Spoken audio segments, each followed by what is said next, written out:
Economista, sabemos que está una misión del Fondo Monetario Internacional en el Ecuador. Va a tener reuniones, obviamente, con el sector oficial, pero lo hará también con sectores privados e igualmente con analistas económicos y analistas políticos. Me parece muy claro.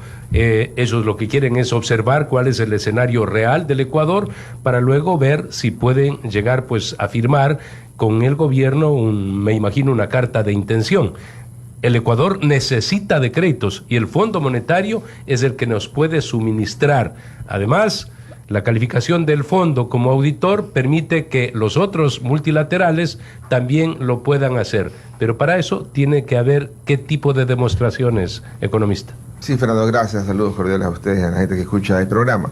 El fondo también nos necesita, porque si no nos da crédito difícilmente le podemos pagar. O sea, hay que estar claros cómo funciona este tema financiero, ¿no? Le pides prestada plata a Pedro para pagarle a Juan y después le pides plata a Juan para pagarle a Andrés, digamos. Ese tipo de cosas funcionan y es lo mismo en el tema de las multilaterales. El Fondo Monetario va a empezar a cobrar de las deudas que nos dio hace unos 4 años, va a empezar a cobrar de aquí el próximo año y ahí para adelante.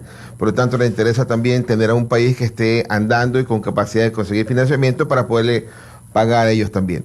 Porque nosotros recibimos 7.400 millones de dólares y hablamos de que se cumplió, pero se cumplió la recepción por parte del Ecuador de ese dinero. Ahora hay que pagar el dinero. Claro, y se cumplió y se recibió esa plata con la finalidad de pagarle a todos los acreedores que estaban venciendo en esos momentos duros de la pandemia, cuando nadie nos dio la mano más que el Fondo Monetario. Hay que estar claros en esa línea. Nosotros vamos a poder recibir plata de los multilaterales con acuerdo o sin acuerdo con el Fondo Monetario. No es que hace falta el acuerdo para recibir plata de los multilaterales del Banco Mundial, BID, CAF.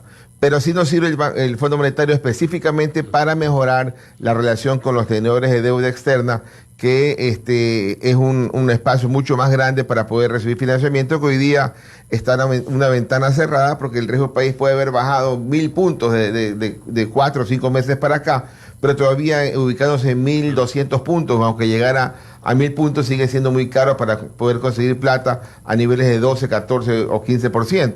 Y entonces la misión con el fondo va a servir. El gobierno ha dado algunos pasos que el fondo hubiera pedido en otras circunstancias, como es claramente el tema del IVA. Creo que hay espacio también para hacer algo alguna reforma en la seguridad social, que era algo que también ya nos había pedido el Fondo Monetario como país por el año 2019, pero los gobiernos de Moreno y Lazo no se atrevieron a ponerlo en la carta de intención. Veamos si este gobierno decide hacer alguna reforma en el campo de la seguridad social para evitar que lo pongan en la carta de intención, o si lo ponen en la carta de intención. Y el acuerdo con el Fondo Monetario que terminó hace unos 2 o 3 años fue el único que empezó y terminó. Es decir, no habíamos tenido un acuerdo que arranque y termine con el Fondo Monetario quizás en los últimos 15 o 20 años. Entonces acá sería un nuevo acuerdo que ojalá pueda empezar y terminar. Pero mira que también un tema interesante, de lo que se planteó de una reforma con el Fondo Monetario era el poner impuestos a aquellas personas que ganaban más de $2.000. Y el presidente Lazo al fin lo cumplió, pero al final de su mandato lo echó para atrás, ¿no? Entonces eso también hay que ir viendo qué es lo que se puede incorporar y que ojalá no se echen para atrás si es que llega a un entendimiento. El gobierno tiene apenas 3 meses y medio, 4 meses en el poder, ha tenido dificultades por todo el problema de la inseguridad, pero hemos dicho desde el inicio del programa, en paralelo hay que trabajar en lo otro, más aún cuando aparece en esta encuesta como el problema prioritario para los ecuatorianos. En primer lugar está la falta de trabajo. Digo, ¿qué es lo que tendría que hacer el gobierno? Y cuando me refiero al gobierno y qué tendría que hacer, es que hay mentes, hay conocedores, hay técnicos, hay especialistas que deben contribuir, y el gobierno por su parte tiene que ser receptivo a esas contribuciones de ideas, porque claramente cuando decimos hay un crecimiento estimado por parte de las autoridades del Banco Central del 1%, y la tasa vegetativa está casi en el 2%, 1.7, una cosa así, la tasa de nacimientos. Entonces, pues, no estamos creciendo. Digo, ¿qué es lo que se puede aportar al gobierno? Y esperando que sean receptivos. ¿Qué es lo que se debe hacer para mejorar esa condición económica de los ecuatorianos? Se entiende que lo que debemos aspirar es crecimiento, pero ¿qué es lo que tiene que hacer el gobierno? Sí, ¿qué es lo que le falta al gobierno? Es entregar la plata oportunamente. No lo han hecho los anteriores, a este de acá debería hacerlo.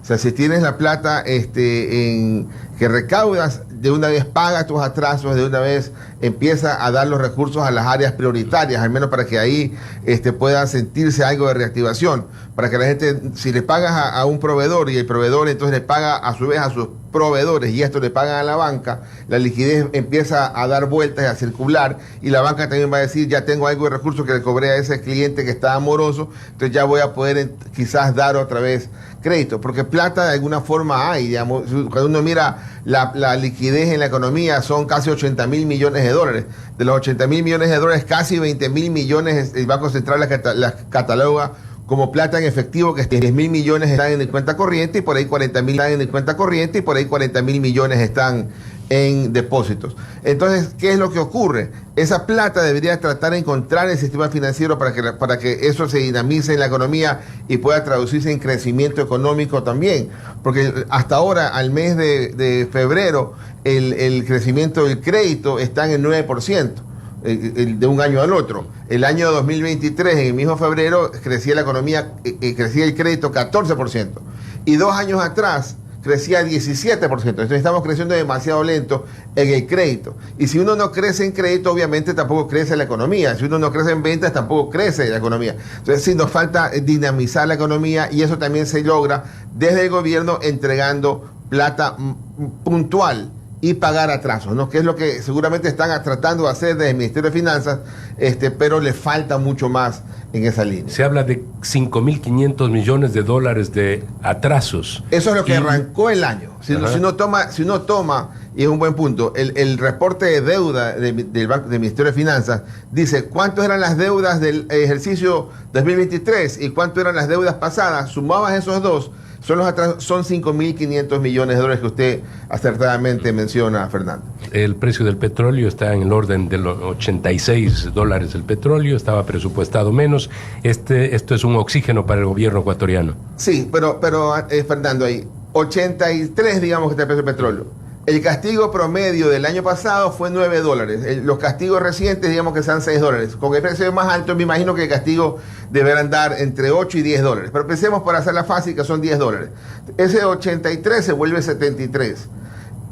Y si de aquí para adelante todo el año fuera 73, el promedio del año se te vuelve 70. Más o menos, 70, 71. El presupuesto está con 66. Sí, 66. Entonces, estamos hablando de $5 más. ¿Cuántos representarían en un año completo $5 más? Algo así como unos 400 millones de dólares, que no es poca cosa, es plata, es importante. Pero eso, ¿para qué te sirve? Para achicar el tamaño del déficit, para disminuir la presión del financiamiento.